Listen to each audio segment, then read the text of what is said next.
हे बच्चा पार्टी, कैसे हो आप लोग? आई होप आप बहुत बेहतरीन होंगे। बच्चा होना भी चाहिए। सबसे मेन चीज, एक चीज इसमें देख लीजिएगा और परख लीजिएगा, क्योंकि देखो उतारे, इसमें आपके, मैं सच बता रहा, मार्क जाने ही नहीं चाहिए। रीजनिंग और उतारा, बुद्धिमत्ता आणि पैसेज, जो भी पर्टिकुलर चीजें रहती है ना, उसमें आपके मार्क बिल्कुल ना के बराबर जाने चाहिए। क्योंकि अगर सपोज 4-5 मार्क आपके मैथमेटिक्स में चले भी गए, जाते छे, छोड़ दो। अननेसेसरी, वो जो बहुत सी अननेसेसरी वाली जो चीजें रहती है ना, उस पर ज्यादा टाइम पास भी नहीं करना है। ये रीजनिंग अपना आप नवोदय का एक फंडा ही समझ लो। 4 मार्क अपने गए भी तो गए, दिमाग खराब, उसका उतना गम नहीं करना है। लेकिन अपने पास वक्त है तो वो 4 मार्क कमाने की भी अपन लोग कुवत रखना, इतना पक्का वक्त है ना। अपन वो 4 मार्क के लिए लगा लेंगे जी जान, दिमाग खराब वो भी ना जाए, लेकिन फिर भी गए ही, तो ये सारे चीजें आपके रीजनिंग और पैसेज, इसमें एक भी नहीं जाना चाहिए उसके लिए, अगर वो जाना चाहते हैं तो। क्लियर है? तो ये प्लानिंग दिमाग में रखो। मैं सच बता रहा, दिमाग खराब आप ऑलरेडी इन, अगर वैसा दिमाग रखोगे।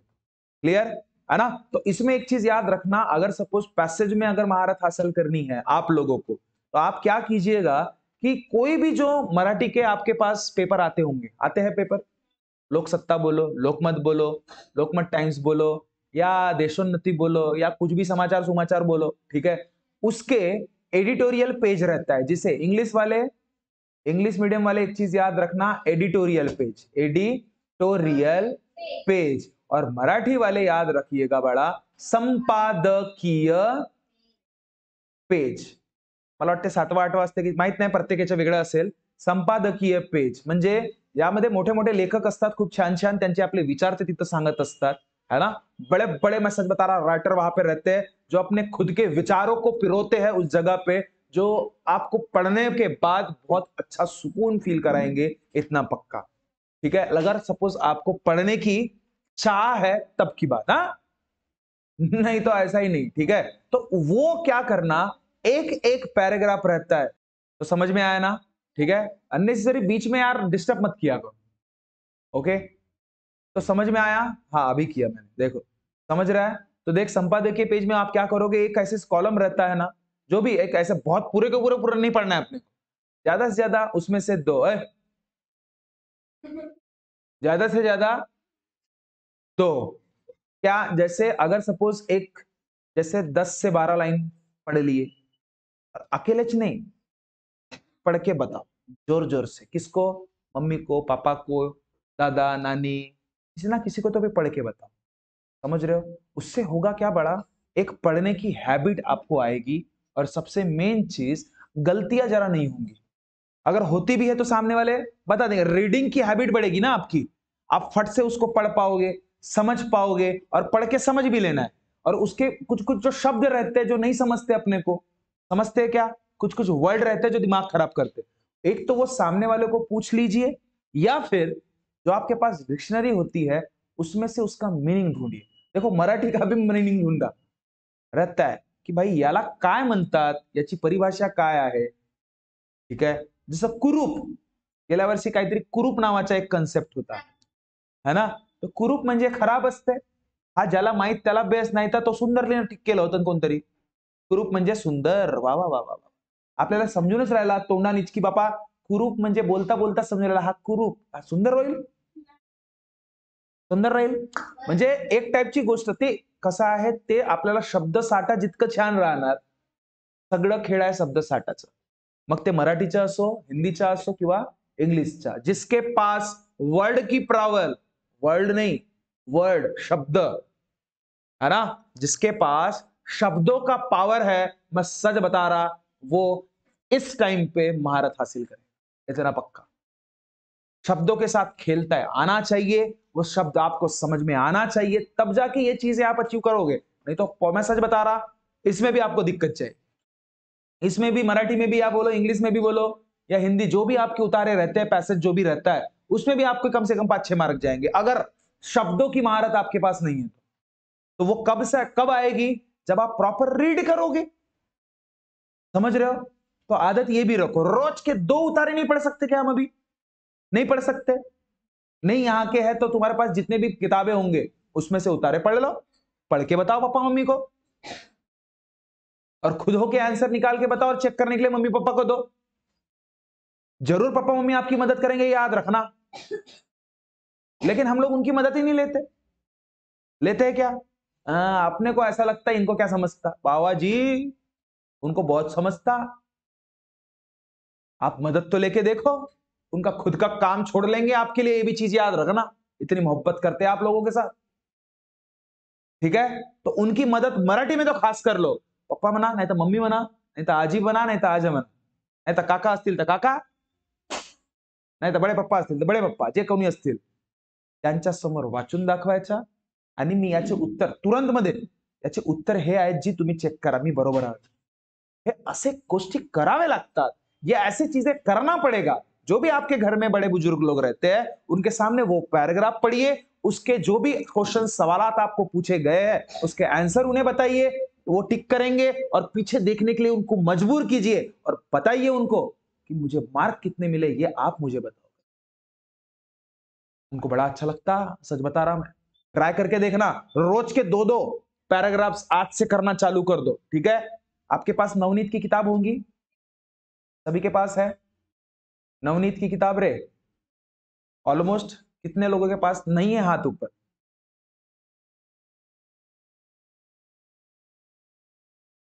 तो इस हिसाब से हैबिट रखोगे, मैं सच बता रहा हूं, दो दो तो भी पैराग्राफ कीजिएगा, ओके? तो चलो बच्चा स्टार्ट करो। तो ध्यान दो, उतारा यामध्ये एक गोष्ट लक्षात ठेवाल बाळांनो, उतार्यामध्ये, ठीक आहे, कधी पण मी तुम्हाला सांगत असतो की उतार्यांमध्ये एक कन्सेप्ट नेहमी लक्षात ठेवायचा की सुरुवातीला पहिले प्रश्न वाचायचे।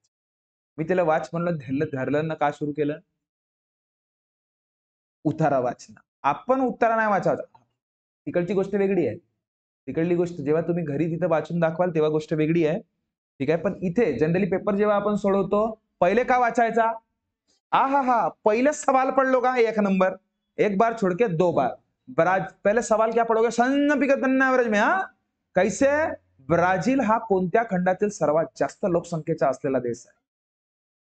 पृथ्वीच्या भूभागापैकी ब्राझीलने व्यापलेला भाग, जनगणना 2010 नुसार ब्राझीलचा क्रमांक, ब्राझीलमध्ये लोकसंख्येचे वितरण किती आहे, काय आहे, आणि लोकसंख्या मोजणे या अर्थाने उतार्यात असलेला आलेला शब्द काय? तर असं म्हणतं, ठीक आहे? तर बघ बाळांनो, अशा वेळेस पहिले काय सुरुवात करायचं, आता हे प्रश्न तर समजला आपल्याला, तर आता चालू करायचा आपला उतारा वाचन, ते पण सन सन, नाही तर ब्राझील हा दक्षिण अमेरिका खंडातील सर्वात जास्त लोकसंख्या असलेला देश आहे। हाँ, जनगणना 2010 बोया मारा रही दिमाग खराब इसका है, ठीक है? क्या हुआ? तो ब्राजील हा, देखो इसको पढ़ना कैसे भाई, रीडिंग हैबिट इतनी बेहतर रखो कि मेंगलाई सारखा नाही वाचावता दिमाग खराब। आपण चांगले आता चौथी पाचवीत गेला ना, तो वाचन तुमच्या जोरदार पाहिजे। कसा पाहिजे? जोरदार। ब्राझील हा दक्षिण अमेरिका खंडातील सर्वात जास्त लोकसंख्या असलेला देश आहे। जनगणना 2010 नुसार सुमारे 19 कोटी लोकसंख्येसह ब्राझीलच्या जगात 5वा क्रमांक लागतो, आणि हा पायता बरोबर डोक्यात लाईट पेटल्या पाहिजे, कोटी तरी काहीतरी होता हो, ठीक आहे? आणि सगळ्यात मेन दक्षिण अमेरिका मधला आहे तो, कुठला? दक्षिण अमेरिका खंडात, तोही होता कुठेतरी, पाहून टाकाल।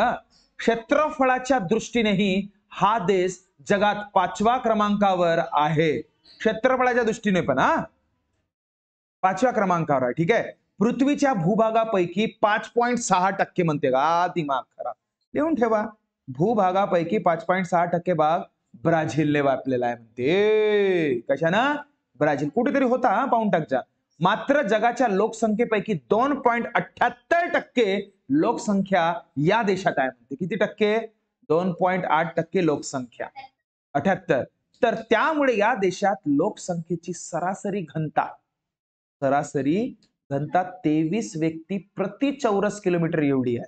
म्हणजे एका माणसाला का नाही, एका माणसाला प्रति चौरस किलोमीटरच्या हिसाबानं, म्हणजे नाही तसं नाही, 23 व्यक्ती प्रति चौरस किलोमीटरच्या हिसाबाने, ठीक आहे? तर ब्राझीलमध्ये लोकसंख्येचे वितरण वितरण असमान आहे। तर बहुतांश लोकसंख्या पूर्व किनारपट्टीच्या 300 किलोमीटर एवढ्या अंतरावर आहे। बस झाला, आता प्रश्न चालू करू। ब्राझील हा कोणत्या खंडातील सर्वात, अरे कोणता खंड रे? दक्षिण अमेरिका का आफ्रिका? दक्षिण अमेरिका, कन्फ्यूज होते बरं, दक्षिण दक्षिण, दक्षिण दक्षिण दीक्षिता कोण होगा हे हो करा हा. तर पृथ्वीच्या भूभागापैकी ब्राझीलने किती व्यापलेला आहे? अरे 5.6%. पाय त्याच्यामध्ये त्याने 2.78% दिलं आहे. आमची लक्ष जाते बरं. ठीक आहे चला. जनगणना 2010 नुसार ब्राझीलचा क्रमांक कितवा लागतो? 5वा क्रमांक लागतो. ठीक आहे सर. ब्राझीलमध्ये लोकसंख्येचे वितरण पाय असमान आहे. डी समजला का डालडा? चल त्याच्यानंतर बहुतांश अरे तुमचं लोकसंख्या मोजणे या अर्थाने उतार्याचा आलेला शब्द काय रे? जनगणना सरासरी वितरण के क्षेत्रफळ. जनगणना हा बघा जनगणना 2010 नुसार म्हटलं होतं म्हणजे ठीक आहे. तर समजला का? असे फुकटचे कोणता हार्ड होता का याच्यात? ठीक है नेक्स्ट उतारा जाऊया बाळा. ठीक है चलो देखो बच्चा. तो पहले इसके सवाल पढ़ते हैं हम लोग उसके बाद ही इस पे आते हैं. सवाल क्या है? अरे अमेझॉन नदीचा उगम पेरू देशातील अँडीज पर्वत रांगेच्या डॅश उतारावर होतो. नद्याच्या मुखाशी अनेक आढळतात. अमेझॉन नदीच्या पात्राची मुखाजवळील रुंदी सुमारे. अमेझॉन नदीचे बहुतांश पात्र डॅश योग्य आहे. बेट म्हणजे डॅश. चला चालू करू. बघा बाळा वाचन वाचन सगळ्यात महत्वाचं आहे. अमेझॉन नदीचा उगम पेरू देशातील अँडीज पर्वत रांगेच्या पूर्व उतार्यावर होतो. कुठेतरी हा आहे प्रश्न. ठीक आहे. अमेझॉन मधील पाण्याच्या विसर्गाचे प्रमाण प्रचंड आहे. हे सुमारे 2 लाख घनमीटर प्रति सेकंड एवढे आहे. बापरे. ठीक आहे. ये काही ना काही था मेरे को याद थे पता नहीं. हे सुमारे नदीच्या उगमापासून नदीच्या पात्रात जमा झालेला गाळ वेगाने वाहून नेला जातो. ठीक आहे. यामुळे नदीच्या मुखाकडेही गाळाचे संचयन फार मोठ्या प्रमाणात होत नाही. साधारणतः नद्यांच्या मुखांशी अनेक वितरिका आढळतात पण अशा प्रकारच्या वितरिका अमेझॉनच्या मुखाशी आढळत नाही. त्याऐवजी अमेझॉनच्या मुखाजवळ अटलांटिक महासागर किनाऱ्याच्या जवळ अनेक बेट तयार झालेले आढळतात. अमेझॉन नदीच्या पात्राची मुखाजवळची रुंदी सुमारे 150 किलोमीटर इतकी आहे आणि अमेझॉन नदीचे बहुतांश पात्र जलवाहतुकीस योग्य आहे. समजलं? आता बघा बाळा हा वाचन झालं की मस्त मग याच्याकडे यायचा प्रश्न. अमेझॉन नदीचा उगम पेरू देशातील अँडीज पर्वता रांगेच्या कुठे? उत्तर पश्चिम की पूर्व? होता पूर्व टिक करून ठेवला आहे पण तिकडे. नद्यांच्या मुखांशी अनेक आढळतात. वितरिका शिपले वाळूक यापैकी नाही. वितरिका आहेत तिकडे. वितरिका लिहून ठेवलं होतं. अमेझॉन नदीच्या पात्राची मुखाजवळील रुंदी सुमारे 150. बघा तुम्हाला वाटत असेल तिथे करून ठेवलाय आपण काहीतरी. हा बघा कुठेतरी केला. हा बघा 150. ठीक आहे. असं बारीक बारीक गोष्टी करून ठेवून द्यायचं. अमेझॉन नदीचे बहुतांश पात्र वाळूखाली शिपल्यांसाठी जलवाहतुकीसाठी आहे की नाही आहे बघ. करून ठेवला आहे जलवाहतुकीसाठी. Okay next. आणि त्याच्यानंतर बेट म्हणजे काय होतं हे तर जनरल आहे. बेट म्हणजे बाबूंचे बेट हिड, वेडूचे बेट हिड, जमिनीच्या चारही बाजूंनी पाण्याने हा डोंगर नाही. हाच म्हणजे बेट म्हणजे काय बाळा? जनरली श्रीलंका पाहिल्या, अंदमान निकोबार तुम्ही बघितला नाही? बघितला नाही पाहिला पण टीव्हीवर पाहून टाकजा. ठीक आहे. तर तिथं गेला नाही प्रत्यक्षात पण पाहिलं तर सही. ठीक आहे. नाही का आपल्याला नाही गेला. हा तर पाय हा बघ अशा ठिकाणची जागा जनरली चारही बाजूने काय असते भाऊ? पाणी. इकडेही गेला तरी पाणी, इकडे गेला तरी, इकडे गेला कुठे गेला तरी पाणीच पाणी. समजला का? ठीक है. तो अशाला बेट असे म्हणतात. ठीक है. तो चलो नेक्स्ट उताराकडे जाऊया संदर्भ को दन्ना एवरेज मध्ये. ठीक है. तो जैसे कि अभी आप लोगों ने देखा कि कैसे पढ़ा करके क्या है क्या नहीं करके, तो इसका आंसर देख लेते हैं अभी. चलो बताओ बरा. देखते इसका आंसर. देखते इसका आंसर. हिमालय हा पर्व. अच्छा अब ये पहले सवाल नहीं पढ़े थे हमने है ना, तो भी फिर भी जो भी है जिस भी अभी तो सब पढ़ लिया ना. तो देखो हिमालय ही पर्वत हिमालय हा पर्वत आहे. कोणता? अर्वाचीन वली. अर्वाचीन वली यही पे कहीं नहीं था. ये देखो अर्वाचीन वली. ठीक है. उसके बाद भारत जम्मू काश्मीर पासून अरुणाचल प्रदेशापर्यंत काय आहे भारतात? काय हिमालय पसरला आहे भारतात. ठीक आहे. लघु हिमालय व हिमालय पलीकडील रांगा आढळतात. कोणते? बृहद हिमालय. समझ लिया? क्या ये बात समझ रहे हैं? कोई डाउट है किसी को? हाँ? एक मिनट, एक मिनट, एक मिनट, कोई दिक्कत नहीं। वो थोड़ा सा लिखने में उसने किया होगा, बुद्ध, इसने बुद्ध है, जो भी है जिस हिसाब से। ठीक है। नेक्स्ट, हिमालय अनेक पर्वत रांगात समजलेला आहे, समांतर. ठीक आहे. आणि अर्वाचीन हा च्या उतार्यात असलेला विरुद्धार्थी शब्द काय आहे? अर्वाचीन, अर्वाचीन हा उताराच्या असलेला आलेला विरुद्धार्थी शब्द, विरुद्धार्थी शब्द उतार्यात आलेला आहे म्हणते. अर्वाचीन, हिमालय हा अर्वाचीन वली पर्वत आहे रे. त्यांनी काय म्हटलं आहे? अर्वाचीन चा उतार्यात आलेला विरुद्धार्थी शब्द वली पर्वत आहे. काय असणार? क्योंकि मेरे ग्रामर उतना बेहतर नहीं है भाई. इसका आंसर क्या था आपका? पण विरुद्धार्थी शब्द म्हणतोय ना तो उतार्यात. प्राचीन का? मला मला जरा मेरा मैसेज बता रहा, मेरो मराठी पूरा गायब हो. ठीक है. क्या था? देख ले तो बराबर है. मैं सच बता रहा, ये मैम जब अपने मराठी के आपके आएंगे तब आप उनको विरुद्धार्थी भी जो चीजें रहती है वो भी आप पूछ लीजिएगा. चलेगा? चलेगा? चल ध्यान दे.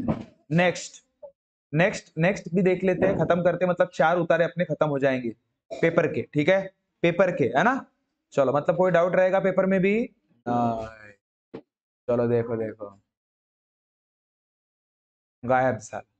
आता आजचे युग पा. ठीक है. देखो बेटा, देखो देखो, इससे भी पहले सबसे पहले काम क्या करना? पहिले प्रश्न वाचून टाकायचे. पहिले काही काही प्रश्न असे असतात बाळा की काय म्हणतात, पॅराग्राफ पण वाचायची गरज नसते. गेल्या वर्षीचे खूप सारे प्रश्न असे होते, पॅराग्राफ वाचायची गरजच नव्हती. पुरा जनरल नॉलेज वालेच प्रश्न होते. ठीक आहे. आजचे युग का माहित? संगणकाच्या वापराची सुरुवात, माहितीचे महाजाल म्हणजे माणसापेक्षाही अचूक व तत्परतेने सेवा, आज इंटरनेट द्वारा परस्परांशी जोडले आहे. चला ठीक आहे, पाहू, वाचू. समजला? अंदाज आलाय काय काय प्रश्न आहेत बा म्हणून. आत्ता उतारा वाचायचा कसा? आत्ता. आजचे युग हे संगणकाचे युग आहे असे म्हटले तर वावगे ठरणार नाही. आता वावगे म्हणजे काय होते? खोटे ठरणार नाही असं काही असेल. हा, तर संगणक कोणाचे युग आहे? संगणकाचे युग. संगणकाच्या वापराची सुरुवात 1946 साली झाली आहे. प्रश्न. ठीक आहे. आता त्याचा प्रसार सर्व जगभर झाला आहे. कार्यालयीन कामे, आर्थिक उलाढालाची कामे, विविध विषयाची माहिती, दस्तावेज एवढे दस्तऐवजे एवढेच नव्हे तर अवकाशांचे नियंत्रण, वैद्यकीय क्षेत्रात केल्या जाणाऱ्या तपासण्या, शस्त्रक्रिया, उपचार पद्धती या बाबतीतही संगणकाची मदत घेतली जाते. संगणकाद्वारा उत्पादन प्रक्रिया ही नियंत्रण केली जाते आणि माणसांपेक्षाही अचूक, हा आहे कुठेतरी, अचूक व तत्परपणे संगणकाची सेवा मिळते. नेक्स्ट संपला नाही आहे बाळा. नेक्स्ट, माहितीचे महाजाल, हा आहे कुठेतरी, हा कुठेतरी आहे आज इंटरनेट द्वारा संगणक परस्परांशी जोडलेला गेलेला आहे. हा आहे वाटते कुठेतरी प्रश्न आहे. हा, त्यामुळे जगातल्या कोणत्याही भागात उपलब्ध असलेली माहितीचे महाजाल म्हणजे इंटरनेटच्या माध्यमातून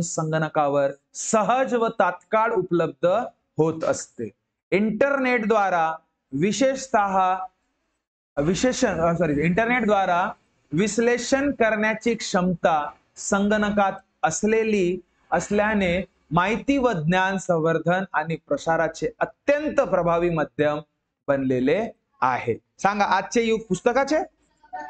संगणकाचे. संगणकाच्या वापराची सुरुवात अरे वा वा वा. माहितीचे महाजाल म्हणजे इंटरनेट. माणसापेक्षा अचूक व तत्पर कोण? पुस्तक, टीव्ही, संगणक, सर्वच. तसं म्हणाल तर सर्वच राहायला पाहिजे, कारण की पुस्तकातूनही माहिती भेटते, नाही पण माणसापेक्षा अचूक. बरोबर बरोबर. पर्यायाच्या हिशोबाने जायचं. पर्याय म्हणतो उताराच्या हिशोबाने, तिथं दर जास्त दिमाग लावा सर. माणसापेक्षा अचूक तर पुस्तकही राहते जी, टीव्ही राहते जी, सर्वच आहे उत्तर. टीव्ही तर सगळ्यात खोटा काम आहे. टीव्ही म्हणजे सगळ्यात खोटा काम. न्यूज सगळ्या खोट्या, पिक्चर सगळा खोटा. पिक्चर पण खोट्याच असतात. कोणत्या खरी खऱ्या राहतात का? राहतात का सांगा? ते फायटिंग फुटिंग करतात तर का रिअल मध्ये करतात का? चल हा चल बघ बाळा, आज इंटरनेट द्वारा परस्परांशी जोडलेले आहे. संगणक, पुस्तके, टीव्ही की यापैकी नाही? हाय नाही, हाय नाही, हाय नाही. आज इंटरनेट द्वारा परस्परांशी जोडलेले आहे. थांबा. इंटरनेट द्वारा संगणक परस्परांशी जोडलेला आहे. थांब थांब थांब थांब थांब. इंटरनेट द्वारा इथे थांब. आज इंटरनेटच्या माध्यमातून संगणक, आज इंटरनेट द्वारा संगणक. अच्छा बरोबर आहे, बरोबर. ठीक आहे. आज जुळत नाही आहे ना रे, पण उत्तर जुळत आहे का? आज इंटरनेट द्वारा संगणक परस्परांशी जोडलेले आहे. ठीक आहे. ए ए तुमचा उत्तर. काय बात क्लिअर हुई?